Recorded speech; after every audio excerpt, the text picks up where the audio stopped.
a disease that affects 20 out of 100,000 people worldwide, with women 9 times more than men. People from 15 to 40 years old are most likely affected, especially those who are of African American, Hispanic, Native American, and Asian descent. Does it impress you, Commissioner, to just know how chronic and incurable I am? Doesn't it make you feel responsible for the patient's current condition? What did you do? How long have I been around?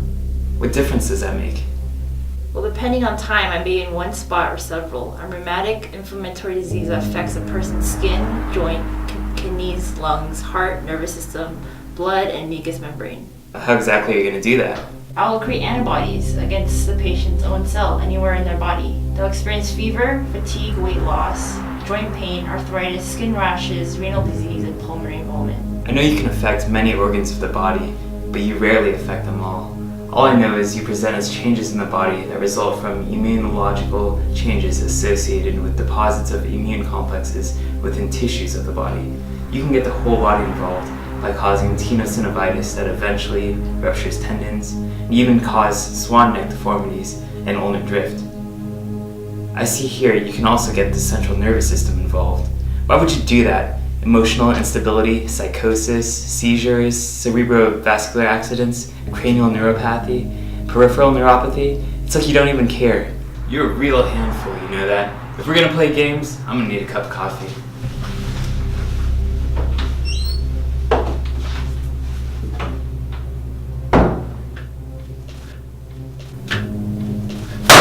Never exacerbate the symptoms. The patient gets all fuzzy, can't feel the next.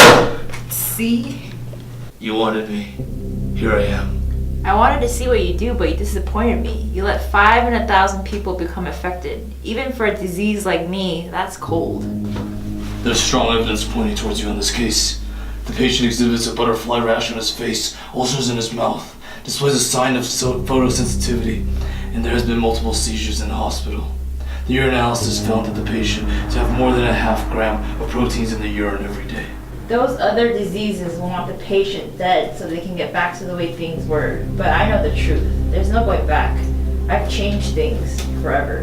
Then why do you want to kill the patient? Kill the patient? I don't want to kill the patient. What would I do without them? Go back to being dormant? No. They complete me. Complete you? The patient is taking multiple medications just to subdue your symptoms. There's been hormonal interventions involved. NSAIDs and immunosuppressive therapy has even been started. Their medications, their healthy lifestyle, it's all a bad joke. They're only as good as the world allows them to be. You'll see, I'll show you. When the pills are down these civilized people, they'll eat each other.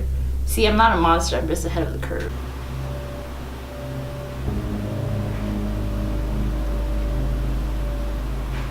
I need to go in there.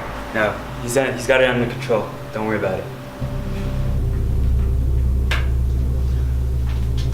Where's the cure? You have these medical management ideas and you think they'll save people? Apheresis. We draw blood from the patient's body, separate the plasma and the blood cells, removing that antibodies. And we finally reintroduce the antibody-free cells back into the patient. That's all you got?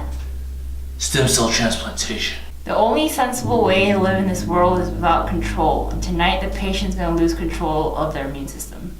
We already formed a support group for the patient. What support group?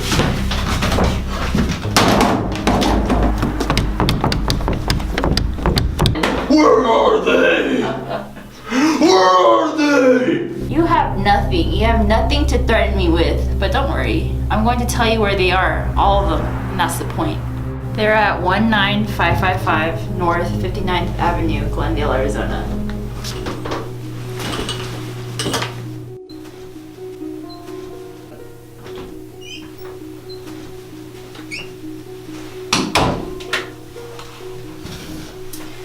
Hello, Lupus.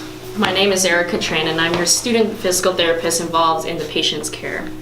I'm here to educate the patient on preventative care, develop a plan to increase the range of motion, and reduce symptom exacerbations such as pain, stiffness, and inflammation. No! First, I plan to monitor and care for the patient's skin to prevent any further skin breakdown and lesions. Second, we'll work on his energy conservation techniques, like resting between exercises. All his joints that are susceptible to damage will need to be protected throughout the sessions. No. You see, there are special implications for lupus in the physical therapy practice.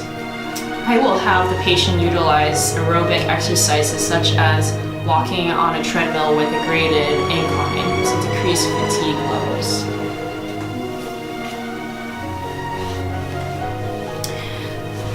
Do you see this patient? We were able to help him overcome fatigue for the past 3 months, and he just completed a marathon without symptoms. That can't be true. I know he was affected long ago.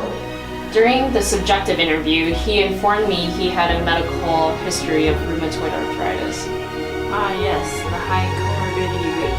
If I can remember correctly, there was a lot of joint inflammation. That's true. However, we were able to increase joint strength and stability with isometric exercises.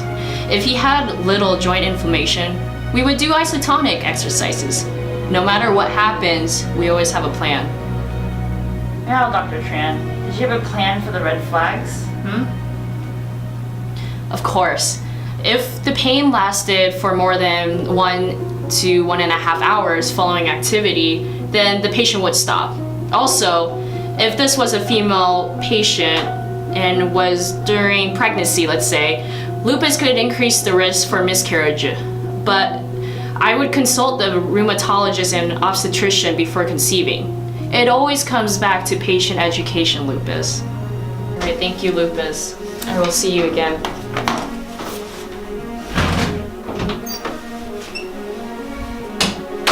Impressive physical therapist. Is that it? I found the support group.